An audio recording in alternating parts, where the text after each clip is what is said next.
Hey, it's Sam, and I'm talking to you today about the easiest way to read the astrology chart. Of course, that's the easiest way to get consistent and deep, spiritually connected results. And it's by looking at the planets in great depth as karakas or indicators and rulers. As it says here on this slide, planets are both natural indicators of things, which is called karakas, and rulers of things through houses. They're two distinct things, and in principle, they have nothing to do with each other. In every chart, each planet has a dual function as a karaka, which never changes, and as a house ruler, which is always changing. And you can see in the diagram at the bottom of this, diagram, that there's the thing that says Aries, Taurus, Gemini, first house, second house, fourth house, and the planets rule the different houses. But that's conditional, and that's conditioned upon the ascendant. But the planets themselves are natural indicators of things, and that never changes. You want to understand this is the foundation, because the karakas are the foundation of the planets. As it says here, planets are karakas, or indicators of many things. They produce that thing, produce it. The karaka is the foundation of the principle and of the shared karma we have with everyone around that principle, but also the specific things and people we need for that principle to come into life. So, for example, Jupiter. He's called Guru in Sanskrit. He's the karaka, or the indicator of what inspires us, what gives us hope and purpose. That's what Guru is. Every one of the planets, the name and the principle is what they are really as a karaka. But then they produce things, and when those things show up, we get connected to that principle. So for Guru, Jupiter, the principle is children, teachers, religion, even wealth, philosophies. You say, well, what does wealth have to do with it? Well, because it gives us a sense of purpose, a sense of meaning. We think a lot of people, the meaning of their life and their purpose isn't to make a lot of money. Now, eventually that wears out, but very naturally, things like children, they give us inspiration, hope, purpose. My purpose is clear. Once I have a child, raise that child. I'm not confused about what my purpose was, okay? But also, beyond children, if we just think the child is our purpose, then eventually we're going to put too much pressure on the child. Ultimately, we have to find our purpose beyond just the child, and that's where we get into also things like guru and teachers and things like that. But, so Jupiter is the karaka of that potential. The potential to, again, it's not necessarily having children. It's a potential of the karaka. That principle, remember this. This is the thing that gets confusing, because when people want to start understanding, well, am I going to have a child or not? Again, the karaka, or like a relationship, the karaka is the potential of that principle. And then the house ruler, as it says here, planets also rule houses uniquely in every chart based on the ascendant. That winds up showing the specific type of way that the principle comes into our life. So as a house ruler, the planet shows that nature of the principle come to life specifically for that purpose based on their ascendant. Okay, so for example, we can use Jupiter again, is the karaka of children and gurus, like we just said. But for a Capricorn, he rules the third house and the 12th house. So inspiration, purpose, children, guru, all that comes in through the third house and the 12th house. Ways. What does that mean? Okay, so now it's a little trickier. And when we're looking at things like children, we now have to look at the planet that rules the 5th house. So we take Jupiter as the potential of inspiration, hope, purpose, not necessarily children. Inspiration, hope, purpose. Could be gurus, children, philosophies, a lot of things. But then we have to look at the ruler, which, for example, in the case of Capricorn, would be Venus, because it rules the 5th house and then look at those two things. Now, again, this may seem complicated. This says the easiest way to read the chart. So I'm giving you a nuanced explanation, but I'm leading up to something here. Ultimately, this is the easiest way to read the chart is through the Karakas. Okay? But as it says here, this can get confusing really quickly if you're not used to working on this level. And I have to tell you, most astrologers simply do not do this subtle interpretation. Instead, they mostly read the planet and its good bad quality. Oh, it's Jupiter, so it's good. And all but ignore what the planet rules. Maybe bring in another good bad statement, or say something like, it's kind of confusing, or something similar, like what I just gave you. Oh, Jupiter, oh, that's beneficial. Oh, it's good, it's inspiring. Third house, well, 12th house, it's kind of confusing, but it's still kind of good. It's good, it's still good. And gobbledygook. It's not clear. When it should be clear, it's not confusing at all. When you've been doing it for 20 years, like I have, I literally wrote a book on this, as it says. It is not confusing. It is easy. But you need someone to take you through it, someone who's been doing it for decades. And the reason it's easy is because I just explained to you there are two different aspects. One is the potential that's not just based on the thing coming out. And by the way, neither is the ruler. The ruler also has a higher potential because the house ruler, houses also aren't just that specific thing. And there's other situations when you're making a prediction, like, for example, is there a planet in the house, or other types of things. But so again, this is a deeper nuance, but in general, it's not confusing. And there's no reason to be like, well, what if the Karaka says this, but then the ruler says that? Which one is it? Which one trumps the other one? This one says good, this one says bad. Which one? It's like anything else that has nuance and several points of access. It's just a different access point, and they're not in conflict with each other. By the way, that's just like, what if the Rashi chart says this and the harmonic chart says that? Which one? Well, they're not in conflict with each other. They're different things. What if the dasha says this, but the transit says that? Which one? They're different things. They're nuanced. Anyway, so again, I literally wrote the book on this subject 2 decades ago, and I have a new course where I'll discuss the planets as karakas and rulers. Now, last year I actually taught a course just on all 12 ascendants where I just focused on the planets as rulers. This one I'm going to be actually focusing on the planets more as karakas, and by the way, not just the natural karaka like I'm explaining, like, Jupiter, children, Venus, relationships, Saturn, old people, Mars, siblings, and whatnot. But I'm going to go really deep into all of the implications of the karaka, because planets are karakas for many, many, many things. In fact, everything in life has a connection to the planet as a karaka, and then also a planet as a ruler, as a house ruler, based on that ascendant. So this course is going to be taught August 24th and 25th. Sorry, I don't have the date here. 10 hours of class, 10 to 12 hours class time, regularly $97 price. That's what it'll be after I teach it. But and there'll be a limited discount. But as you can see, planets as karakas, which are the shared karma, the pure forces. And this is some of the material for the class. And then planets as house rulers, which are like the personal karma.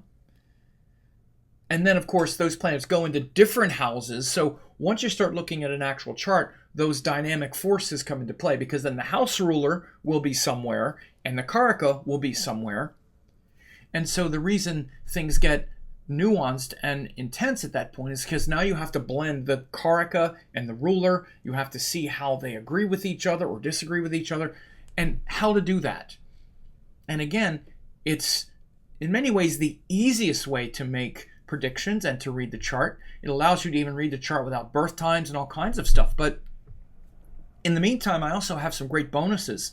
And this is an overall slide that indicates the bonuses. There's one bonus called Divine Timing and Transits. Another is a free course that you just get to pick. And then I have 3 live classes that are going to be happening between now and August 24th. So as you can see, it's quite a nice bonus package. So again, the first one is available immediately. And it was taught by Elise de Villiers at my Next Generation of Vedic Astrology conference years ago.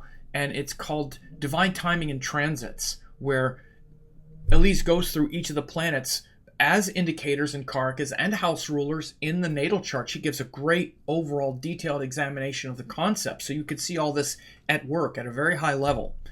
And, Elise is a great astrologer in her own right, and she's one of the graduates from my certification course. She also teaches at conferences and does stuff now. But that's available immediately. That's a 2.5-hour class. Amazing lifetime access to this course. It'll shift your understanding of these things immediately. You could start on that right now. Literally, it's a 2.5-hour class. The value of that is, $47 or whatever. I mean, even that's undervalued. But you get access to that right now. A great course. The second bonus that you get, and again, it's available immediately, is you get to take your pick from one of the free courses. From one of the courses, dozens of courses that I've taught over the last several years. Most of these courses are actually $97. As it says here, it's a $47 value. It's actually a $97 value because that's the price of these courses now. All of these are 10 to 12 hours course time with tons of bonuses and all that stuff, but you get to just pick one of these courses that you've seen me teach. I have dozens of classes. This is a screenshot of some of the dozens of classes on Vedic moon and consciousness, family astrology, retrograde combustion, endless inspiration through Vedic astrology, shadows, blind spots, and confusion, astrology of stories and celebrations, harmonic charts. Again, so many. You get to pick one of those just for free. As a bonus and get started on that immediately. Then I have 3 classes that I'll be teaching in real time. The first one is August 11th. I'll be teaching it live. By the way, I'll be at my Guru Amma's ashram in Chicago, so it'll be a pretty blessed time to be teaching this. And I decided to teach this one because I recently had a situation where we were talking about psychedelics and mysticism and the difference between psychedelic experiences that we've had with drugs or ayahuasca or plant medicine and how they're different than yogic experiences that come through meditation and through breath and cultivating spiritual power through yoga, and the difference between those two things, how they're different. And again, there's no judgment in that, but it also got me to thinking that it would be a great opportunity to teach the planets as karakas of these deeper forces. Planets karakas of mysticism, psychedelics, and kundalini. Because as I said, the planets are karakas of really everything. Because the planets rule your astral body. The sun and the moon rule the Ida and the Pingala Nadi. Rahu and Ketu are the kundalini. And then each one of the planets activate one of the chakras. There's also tons of mythology around Lord Ganesha sitting there at the Muladhara chakra, and all of the master essences of Vata, Pitta, and Kapha as Ojas, Tejas, and Prana. So this is going to be a very deeply integrated yogic, spiritual, like yogic astrology, mystical examination of your astral body and the planets and the kundalini and psychedelics. Be a very wild class. As it says, the planets as purely spiritual karakas connected to the kundalini and deep yogic practices. Sun, Moon as Ingala, Ida, and Pingala Nadi. Rahu, Ketu as the kundalini goddess protected by Ganesha. Saturn, Mars, and the other planets and their connection to celibacy. Ojas, Tejas, Prana, Guru, Vata, Pitta, Kapha, chakras, and really a lot more. And if you don't understand what these things mean, even better. But if you do understand some of it, like, oh yeah, I studied some of this in yoga, or I know about the kundalini, and I know about this type of stuff, this will blow your mind. So the planets as karakas of mysticism, psychedelics, and kundalini, that class will be taught August 11th at 12 p.m. Eastern. And the second class will be taught live August 15th at 10 a.m. Pacific. And this one is on all 12 signs and the natural relationship to each planet. So again, this overall concept, why each sign, including yours, has a very difficult time with certain aspects of life. And again, you can see the difficult aspects directly related to that ascendant relative to that Karaka, that planet as a Karaka. So what the planet represents as a Karaka will be easy or hard based on each ascendant. And again, we're going to break that down. Example, Leo with relationships, Gemini with focus. You don't know how, you do know this is as well as you can do, and it boils down to the relationship of the house ruler, the Karaka, and their natural affinity. So this is supposed to say you do not know this as well as you think you do. So again, many people think they already get, oh yeah, I understand why, blah, blah, blah. But again, it's when you just understand it on the surface, like, oh, I understand why, relationships are hard for Leo because they're full of themselves. Well, that's not a good explanation. There's a direct correlation between the Karaka and the ruler. And that the reason that's important is, again, because it allows you to be specific. You don't know something if you just can say a sentence about it. That's not knowledge. Think of something that you really know. You can explain it. You can go deep into it, and you can bring it out and explain it to the other person.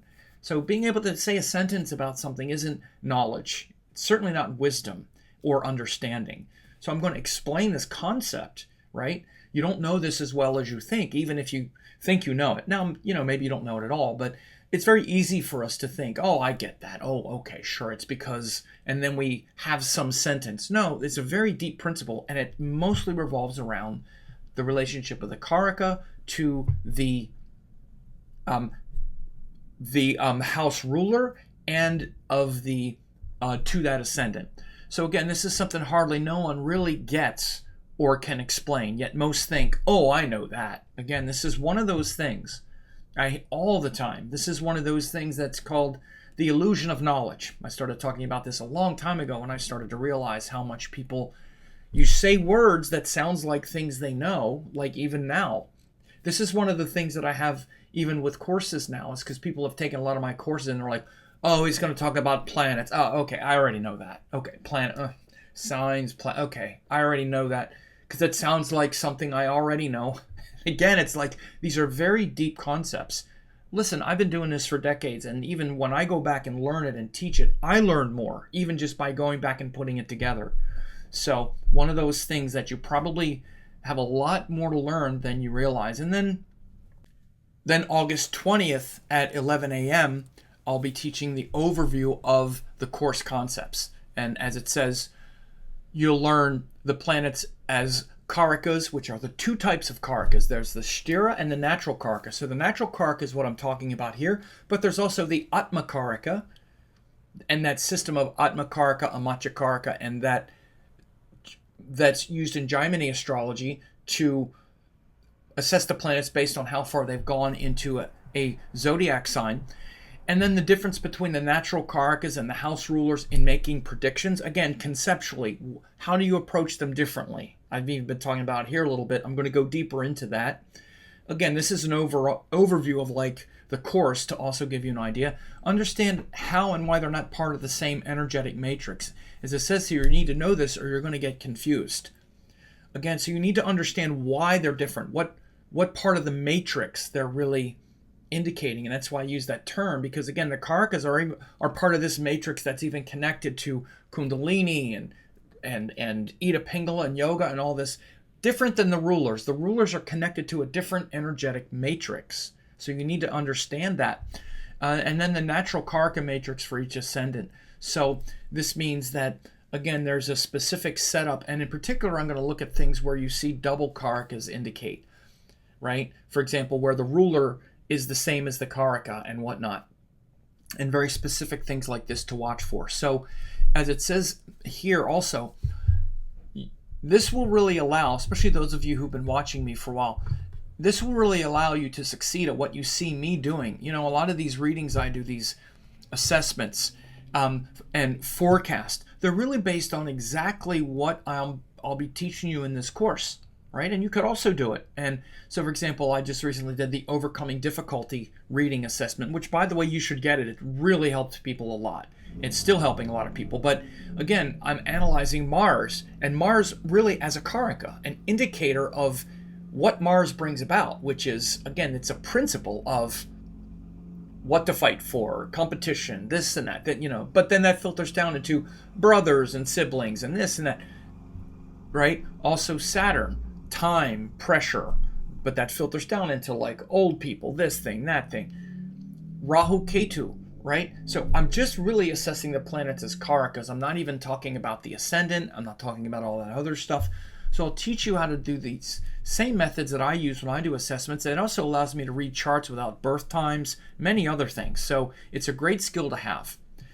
So as you can see here, 10 to 12 hours of class time, regularly $97. That's what it's going to be after I teach it.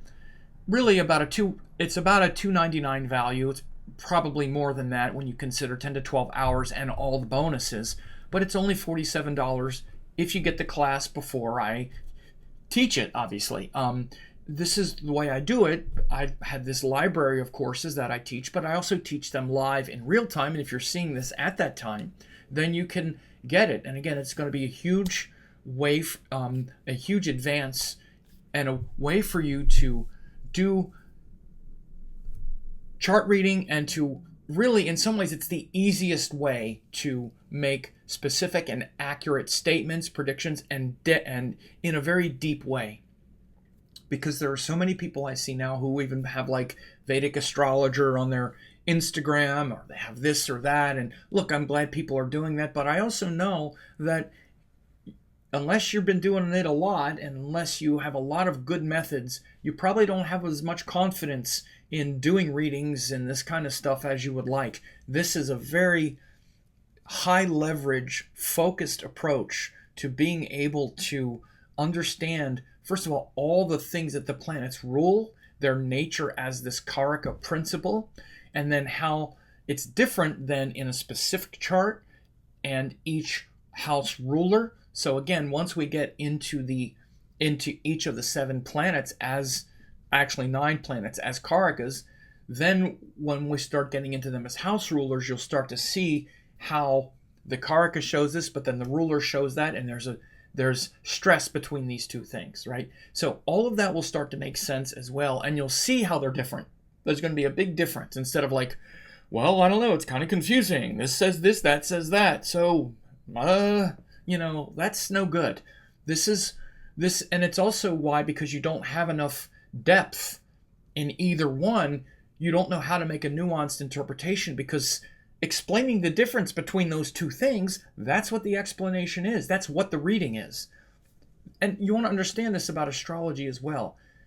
Even making good predictions, so to speak, is not about predicting whether the person will have 2 or 3 babies and what day or whatever. I mean, of course, there's some very specific things, but mostly what you're doing, mostly what I do when I do readings is I actually explain these things. I'm actually just explaining, because I know now each of the ascendants, that ascendant matrix, which I'm going to explain.